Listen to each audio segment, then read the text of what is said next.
My career journey spans decades, and I have a rather eclectic career in the public sector, in the corporate sector, nonprofit sector, and finally, currently, in entrepreneurship. So I graduated from Boston University and came back to New York City.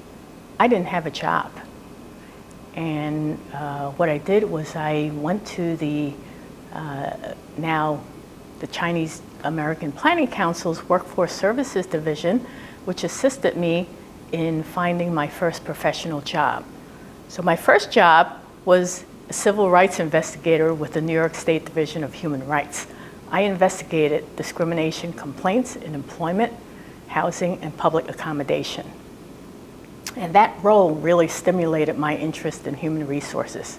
Moving on from there, when I outgrew that role, based on what mentors were telling me, I landed a role. I was recruited by the then Chemical Bank, where I joined the litigation section of the legal department.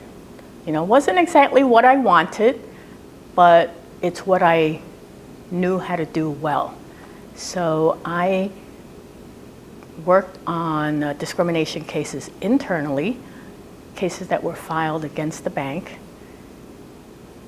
and I worked with legal counsel to address those complaints.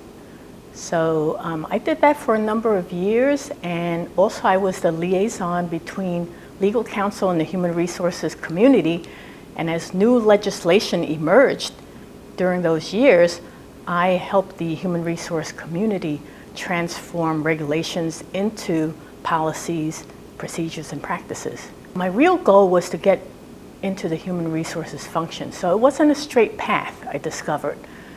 So what happened was I did a lot of networking and had a lot of internal conversation, and finally someone gave me a break internally. They hired me as human resources manager for a number of the corporate staff functions like finance, tax, accounting, and audit. And I became a human resource manager, finally. And it was in the day of corporate downsizing, so I spent a lot of time working with key executives to reshape organizations and put right people in the right jobs. So right-sizing organizations was something I spent a lot of time doing. And the really fun part of the job was MBA recruiting. So I was charged with MBA recruiting for 10 controllers across multiple divisions. That had never been done before. So this kid from Chinatown, this shy young professional from Chinatown, had to go recruit from the top schools across the country. Boy, did that bring me out of my shell.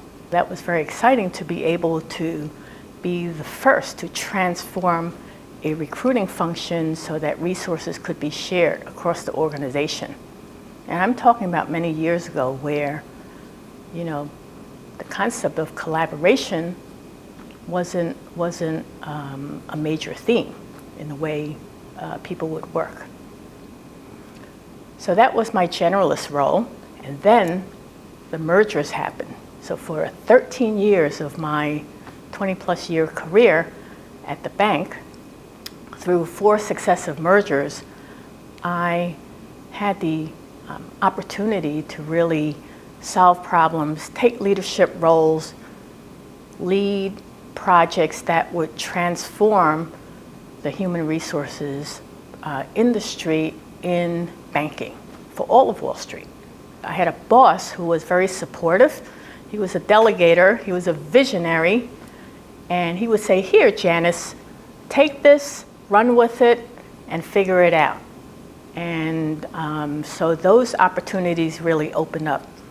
In fact, early in the first merger, I was the first workforce diversity manager. The word diversity was never used in the corporate world.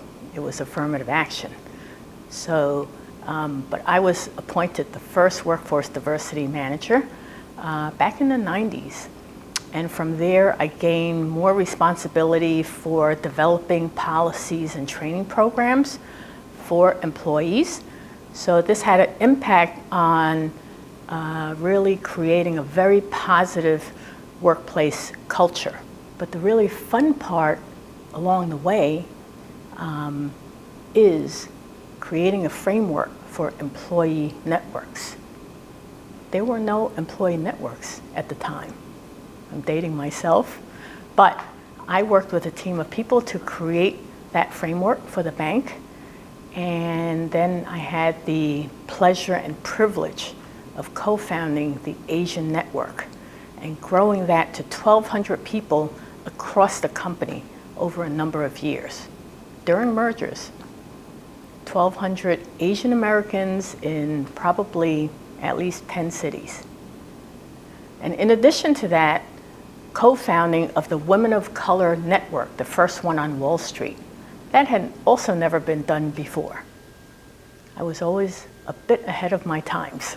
That gave me the opportunity to be the architect of professional development strategies for both of those networks. So that piqued my interest in diversity and really being the advocate for underrepresented groups and anyone who did not have a voice within a growing corporate world. The company grew to 100,000 people. So that was a really gratifying part of my career, developing these networks and giving people the opportunity to perform their best work and to create competitive advantage for the bank. I made a bold decision to move into entrepreneurship in 2005. So in the beginning, I was a diversity consultant, leadership trainer, and I did that for a number of years in partnerships with some of the best companies out there, like the Future Work Institute, LEAP, Leadership Education for Asian Pacifics, the Anti-Defamation League. And I took those experiences and realized that my greatest contribution is through executive coaching and working with organizations going through transformative periods. So that's when, in 2009, I founded my company, The One Principles. So I ventured out on my own, working with corporations, government entities, nonprofits to discover hidden talent within organizations, and to coach individuals through development and advancement opportunities. So that's what really is most gratifying, and that's my role and purpose.